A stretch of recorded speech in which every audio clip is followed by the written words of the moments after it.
datang di acara spesial di Asmiha 2025, yaitu Asmiha Corner, yang akan mengangkat mengenai berbagai topik yang menarik dan yang baru di Asmiha 2025. Dan pada kesempatan kali ini kita akan membahas sesuatu yang baru yang ada di Asmiha 2025, yaitu Pokja baru yang tentunya banyak ditunggu oleh entusias dan yang menarik dengan valvular heart disease dan penyakit jantung rematik, yaitu Pokja valvular dan penyakit jantung rematik. Dan untuk itu kita kedatangan seorang tamu yang senior kami, guru saya, yaitu Prof. Dr. Ameliana Mardiana Susanto, spesialis jantung pembuluh darah konsultan. Bagaimana kabarnya, Prof? Baik, terima kasih Dr. Ausi. Terima kasih sudah berkesempatan hadir ya, Prof. Dengan senang hati. Nah, kita akan membahas dan mengenal lebih dekat mengenai Pokja baru. Pokja yang akan launching di Asmiha 2025 ini, yaitu Pokja valvular dan penyakit jantung rematik.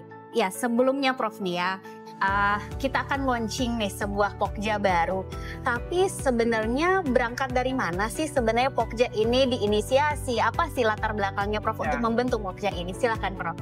Oke, jadi selama ini kan terus terang penyakit jantung katup dan rheumatic heart disease nggak terlalu banyak diketahui.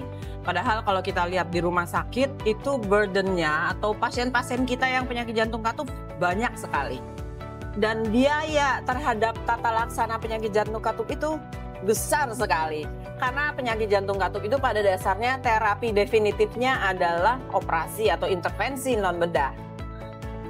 Nah, oleh karena itu kita juga mulai berpikir, ini masalah yang besar, selama ini seperti no man's land. Ya, artinya enggak keurus benar-benar, dalam artian bukannya nggak ada yang pedulikan, bukan. Tapi biasanya penyakit jantung katup itu terselip sedikit di bagian echo, terselip sedikit di bagian intervensi, terselip sedikit di bagian pediatrik, dan lain-lain. Tapi dari yang sedikit-sedikit itu kita berpikir, ada komponen-komponen yang belum pernah tersentuh.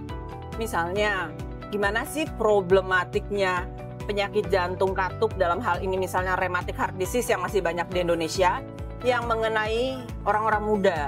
Orang muda tuh udah stroke, itu kan bebannya. Terus ya kita tahu sih, cuman kami tuh sadar bahwa hal ini harus dieksplor lebih jauh lagi.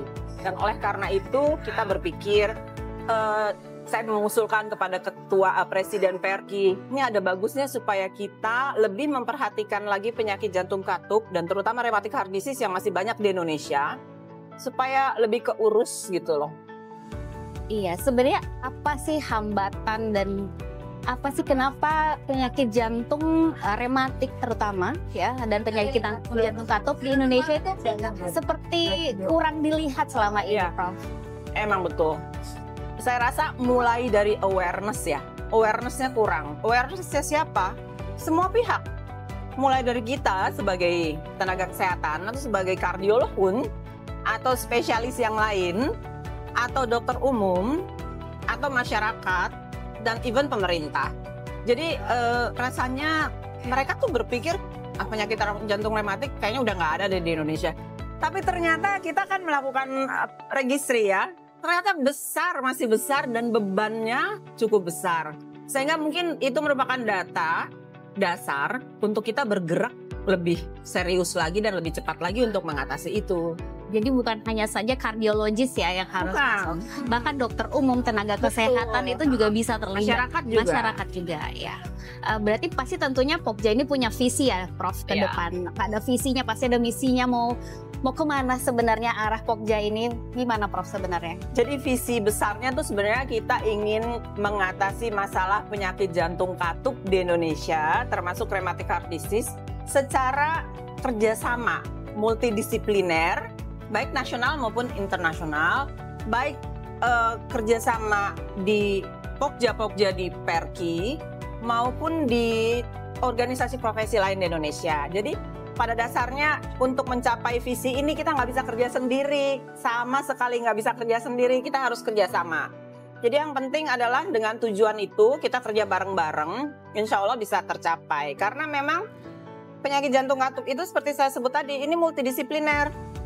Mungkin diagnosisnya kalau nggak bisa yang gampang, yang lebih advance, mungkin dari Pokja ekokardiografi. Kemudian tata laksananya mungkin kita perlu kolaborasi sama BTKV, atau screeningnya pediatri kardiologis dari Perki maupun dari IDAI. Jadi itu rasanya itu kerjasama yang harus kita buat bersama-sama. Bangun bersama ya. Kita bangun bersama-sama. Kita kebersamaan untuk memerangi penyakit jantung katup, terutama rheumatic heart disease. Menarik sekali karena ini multidisipliner, Ya, Prof, ya. multidisipliner. Jadi bukan hanya saja kardiologis, banyak sekali yang bisa terlibat. Bahkan misalnya ada yang berminat untuk ikut Pokja, Prof. Itu gimana sih sebenarnya caranya, Prof? Kalau kita bicara dengan Pokja yang ini namanya Pokja katup dan penyakit jantung rematik. Pokja ini milik Perki. Jadi yang menjadi anggota Pokja adalah anggota Perki. Tapi tentu saja kita membuka kesempatan untuk bekerja sama seluas-luasnya, berkolaborasi secara organisasi profesi, atau kita tuh punya website. Kita sengaja membuat website, di mana website itu kita buka seluas-luasnya untuk subscriber siapa yang mau gabung, bahkan orang awam, bahkan pasien kita undang untuk gabunglah ke situ. Kemudian tenaga kesehatan lain, perawat, atau technician, atau dokter umum, atau dokter spesialis lain, itu bisa gabung semua di website kita. Di sana kita akan share macam-macam. Misalnya share tentang Ada edukasi nggak? edukasi, kira-kira, Prof? Oh, edukasi oke. banyak sekali. Edukasinya itu juga edukasi yang untuk awam. Jadi akan ada cerita-cerita yang sederhana. Bahkan ada pengalaman dari pasien-pasien kita. Jadi kalau misalnya pasien kita menceritakan pengalamannya, kayaknya lebih kena deh untuk Ya. pasien lain atau untuk Komunitas awam. ya jadinya. Jadi dia bikin komunitas. Kemudian untuk yang lebih ini lagi profesional lagi, misalnya dokter umum, bagaimana mendeteksinya penyakit jantung katup. Kan dokter umum ujung tombak ya untuk mengetahui atau screening awal gitu. Dia, oh ini orang kayaknya mencurigakan katup, kemudian dirujuklah. Akhirnya sampai tata laksana lebih lanjut. Nah, ada pula guideline. Kita memang berencana mau bikin guideline. Oh iya, Prof. Ya. Ini kolaboratif juga, Prof? Ya, insya Allah. Insya Allah. Ya. Tapi saat ini kita mengumpulkan guideline dari beberapa organisasi, ada di Eropa, ada di Amerika, kemudian di Australia, dan beberapa tinggal lihat aja di websitenya. Nah, nanti kita sedang berusaha pelan-pelan ya, one step at a time. Kita akan buat guideline yang sesuai untuk Indonesia, yang menginjak bumi untuk Indonesia dengan segala keterbatasannya. Dimulai dengan registry. Dimulai dengan INA registri RHD ya, Prof, INA ya. RHD. Nah, registri INA RHD itu adalah registri yang sebetulnya dimulai dari Pokja Echo. Tuh. Saudara sepupu kita, saudara Masih kandung saudara kita. sebenarnya. Ya. Nah inilah sebagai contoh kolaborasi antara Pokja yang ada di Perki. Nah untuk itu next time mungkin kita bisa bikin guideline bersama mengenai intervensi terhadap kelainan katup dengan Pokja Piki gitu. Jadi kayaknya yang penting kita kerjasama dengan tujuan yang mulia. Namanya Pokja baru pasti langkah demi langkahnya akan ada ya, Prof. Tapi memang kita sudah ada visi ya, Prof, untuk membangun seperti ini. Nah, untuk Asmiha sendiri nih, Prof, Pokja valvular dan penyakit jantung rematik ini juga ada kayaknya sesinya ya, Prof. Ada. Itu gimana, Prof? Alhamdulillah, terima kasih buat panitia. Kita dikasih coupling, ada 2 coupling. Nanti siang ada simposium terkait valvular heart disease. Kemudian besok siang, besok siang ada WGT, Working Group Track, itu juga mengenai penyakit jantung katup. Dan dalam kesempatan ini saya juga ingin mengajak untuk teman-teman seluas-luasnya yang berminat untuk kita sama-sama bekerja sama memerangi penyakit jantung katup untuk gabung yuk di Pokja kami. Pokja kami ini bisa untuk general cardiologist atau untuk yang sudah konsultan kardiologis yang lain yang terkait gitu. Jadi siapa aja welcome. Bisa welcome. Oke, luar biasa. Nah, lanjutannya nih Prof. Ini kan Pokja pasti punya program-program nih Prof. Kedepannya programnya selain ya kita sudah ada nih di Asmiha, ada sesinya, apakah ada program edukasi atau yang lainnya penelitian? Ada, tentu saja kita programnya itu dalam kelompok besar, misalnya program edukasi.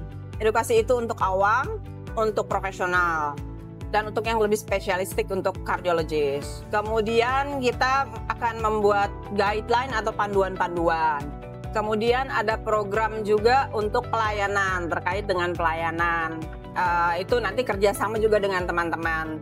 Dan penelitian tentu saja. Mungkin yang paling dekat ini kita ingin mengajak teman-teman semua untuk melakukan screening, paling enggak.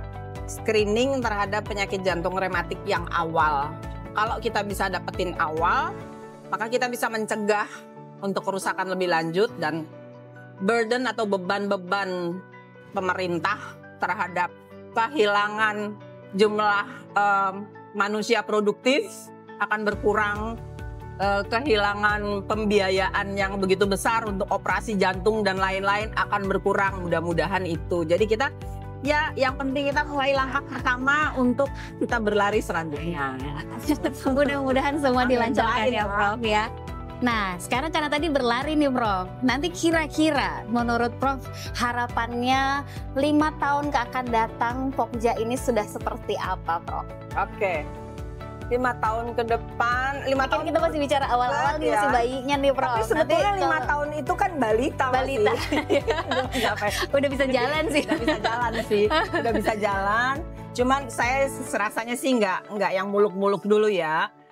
Dalam waktu 5 tahun kita paling tidak diharapkan sudah bisa meningkatkan awareness atau perhatian dan care kita terhadap pasien-pasien atau terhadap penyakit jantung katup dan penyakit jantung rematik, paling itu, sehingga mungkin mudah-mudahan nanti kasusnya akan menurun dan beban-beban paling tidak komorbiditasnya sama mortalitasnya ya. Jadi yang datang ke kita itu yang masih awal-awal deh, jangan yang udah kacau balau gitu ya, udah advance ya, udah kita juga kadang-kadang aduh nih kayaknya mau diapain juga udah susah nih gitu. Itu aja. Karena meningkatkan awareness itu jauh akan, ya betul sekali Prof. Karena ketika dia sudah terlalu lama, sudah advance, kadang-kadang kita pun sudah sulit untuk kita lakukan apa-apa ya Prof. Satu hal lagi yang penting mungkin kita bisa advokasi ke pemerintah untuk mengajak pemerintah, ini loh kita tuh punya problem yang sebenarnya jalan keluarnya nggak mahal-mahal amat. Antara lain mengadakan prevensi sekunder. Obat prevensi sekunder itu kan kita susah banget ya. Prevensi sekunder untuk penyakit jantung rematik itu kan supply-nya kurang. Nah jadi ya kita nanti mudah-mudahan kita pelan-pelan bisa memberikan masukan-masukan ke pemerintah juga untuk hal ini. Mudah-mudahan dengan lahirnya Pokja Valvular dan penyakit jantung rematik ini meningkatkan awareness bukan hanya masyarakat, pasien, pemerintah, amin, dokter jantung, dokter umum, dan spesialis-spesialis lain yang terlibat dengan menangani pasien-pasien dengan penyakit jantung rematik maupun penyakit jantung katup. Saya senang sekali Prof sudah berbincang-bincang hari ini. Karena memang ini menjadi salah satu perhatian kita bahwa penyakit jantung katup itu bukan penyakit yang kecil, dia sebenarnya sangat besar tapi tidak terlihat, sehingga awareness harus kita ciptakan. Mudah-mudahan dengan lahirnya Pokja baru ini bisa memberikan manfaat pada masyarakat juga, dan tentunya untuk menangani penyakit jantung rematik dan penyakit jantung katup di Indonesia. Mungkin saya demikian Prof untuk hari ini. Terima kasih atas kehadirannya. Mudah-mudahan bermanfaat. Amin Prof. Dan sampai jumpa di sesi penyakit jantung rematik dan valvular di Asmiha 2025. Nanti siang. Iya, nanti siang. Sampai jumpa. Assalamualaikum warahmatullahi wabarakatuh.